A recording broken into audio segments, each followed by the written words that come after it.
Que Dios les bendiga, amados hermanos, qué gustazo saludarlos hoy lunes 4 de diciembre.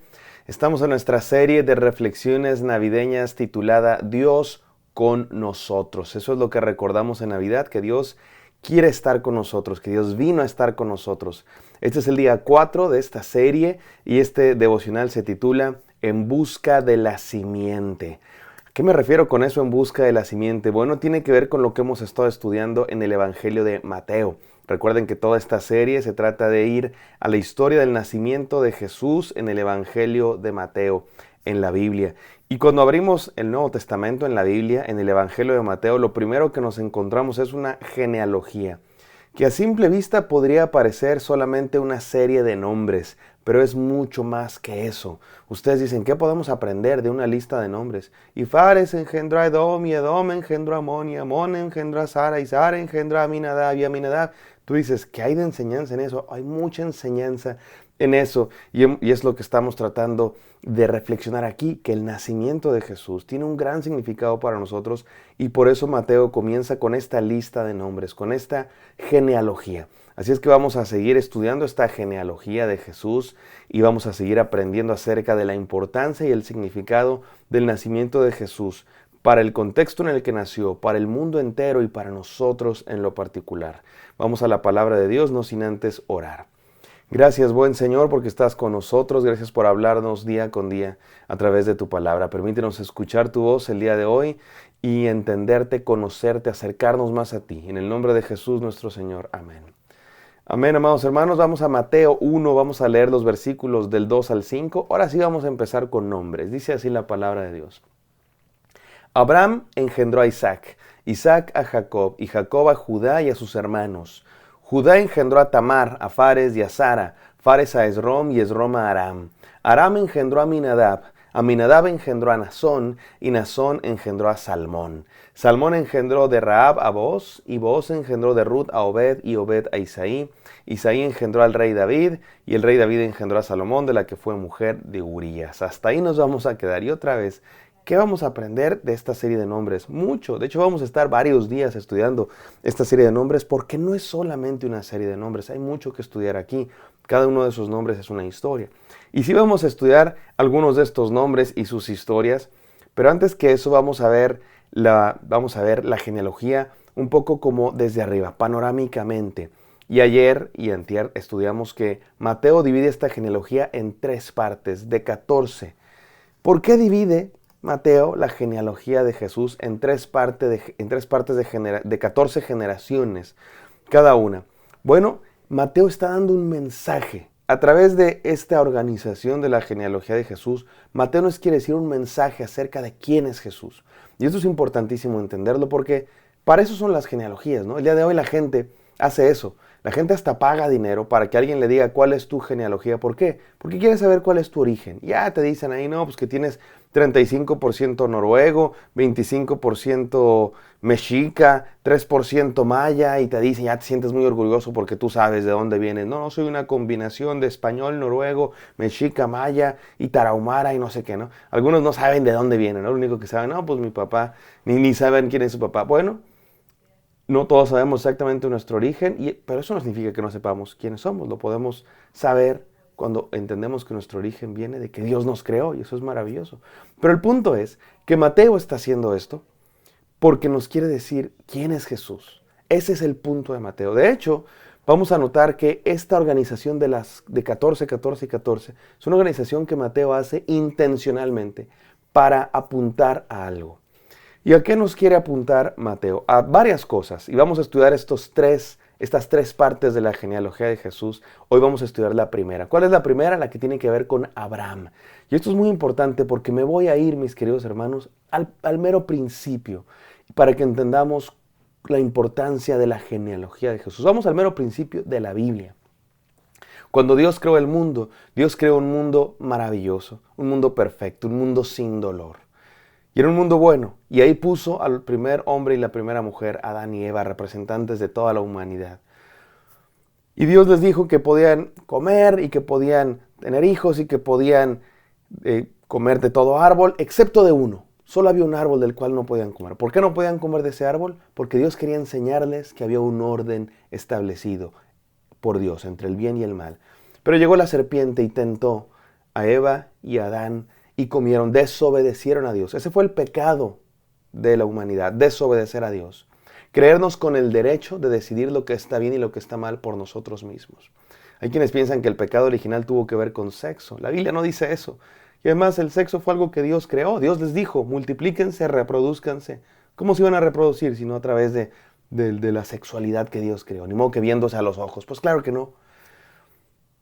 El pecado original no tuvo que ver con sexo, tuvo que ver con desobedecer a Dios. Creerse con el derecho de decidir lo que está bien y lo que está mal. De hecho, la serpiente les dijo, coman del árbol y serán como Dios. Esa era la tentación. Lo seguimos cometiendo el día de hoy.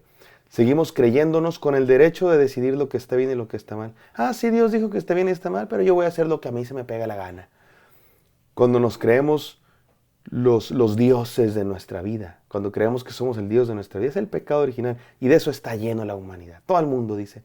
Si no dice yo soy mi propio Dios, si dicen yo voy a hacer lo que a mí se me dé la gana, yo voy a ir a donde a mí sin consultar a Dios, sin considerar a Dios.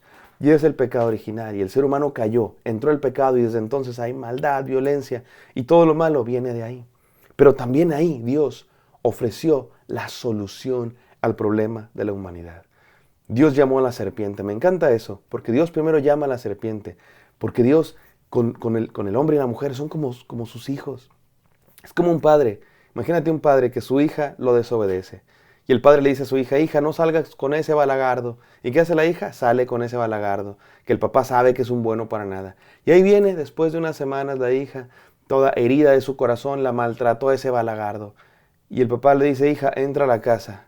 Al rato hablo contigo, pero primero va con el balagardo y le dice, ven para acá. Y le dice, no te metas, no te vuelvas a meter con mi hija porque es mi tesoro y te las verás conmigo si te vuelves a meter con ella. ¿Sabes que eso hizo Dios contigo y conmigo? Eso hizo Dios con Adán y Eva. Primero Dios fue con la serpiente y le dijo, serpiente, maldita serás tú entre todas las bestias del campo. Te arrastrarás por la tierra. Pondré enemistad entre ti y la mujer, entre su simiente y la simiente suya. Esta te herirá en la cabeza y tú le herirás en el calcañar. Esto está en Génesis 3:15. Me encanta eso. Porque Dios le dice a la serpiente, te metiste con lo que más amo, yo me las voy a ver contigo, yo te voy a destruir. Eso le dice Dios a la serpiente. Pero le dice cómo la va a destruir. Desde el principio de la Biblia se nos dice, ¿cómo va a destruir Dios a la serpiente, representante de la maldad de este mundo? Le dice, la simiente de la mujer te herirá en la cabeza. Tú le heriste en el calcañar, tú le diste una herida, no de muerte, pero la simiente de la mujer te herirá en la cabeza, te dará el golpe que mata. Le dice la simiente de la mujer. ¿Qué es eso de la simiente de la mujer? Un descendiente de la mujer. Por eso hay tantas genealogías en la Biblia, porque estamos buscando a ese descendiente de Eva, que Dios prometió que iba a darle el golpe final a la muerte. Y por eso en Génesis vemos genealogías todo el tiempo. Y Eva tuvo este hijo y este hijo y este hijo. Y a cada rato vemos que una mujer no puede tener hijos y después Dios milagrosamente hace que tenga hijos. Y uno como lector de la Biblia a lo mejor se pregunta, ¿será este el que Dios prometió? Pero no era. Y así vamos viendo en la Biblia genealogías tras genealogías, buscando la simiente, buscando al descendiente de Eva que Dios prometió que le va a dar fin a la maldad. Después llegamos a Abraham, y aquí es donde entra la importancia de Abraham y esta primera parte de la genealogía. Dios le prometió a Abraham. Abraham es un descendiente de Eva, y Dios le dijo a Abraham, en tu simiente, o sea, en tu descendencia, en tu semilla, serán benditas todas las naciones de la tierra. Y por eso Abraham quería un hijo. Abraham no podía tener hijos, ya era grande, y es uno de esos que su esposa Sara ya era grande, no podían tener hijos, hasta que Dios lo concede. Y nos preguntamos, ¿será ese el descendiente que Dios prometió? No, todavía no, solo es uno más en la cadena. Finalmente viene Jesucristo y se nos dice que Él es la simiente de Abraham. Que Dios le prometió a Eva, que Dios le prometió a Abraham que iba a destruir la maldad y que en su nombre serían benditas todas las familias de la tierra. Todo el mundo sería bendito en Cristo Jesús. Por eso en la Biblia hay genealogías. Estamos buscando a ese descendiente de Eva, a ese descendiente de Abraham. ¿Qué crees, mi hermano? Ya llegó, ya lo encontramos. Es Cristo Jesús. Déjame termino con estas 3 enseñanzas. Número 1, mi hermano, Dios está restaurando al mundo.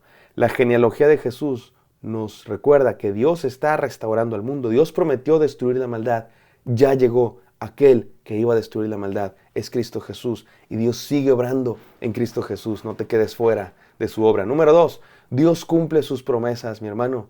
Dios cumple sus promesas. Dios le cumplió su promesa a Eva. Dios le cumplió la promesa a Abraham.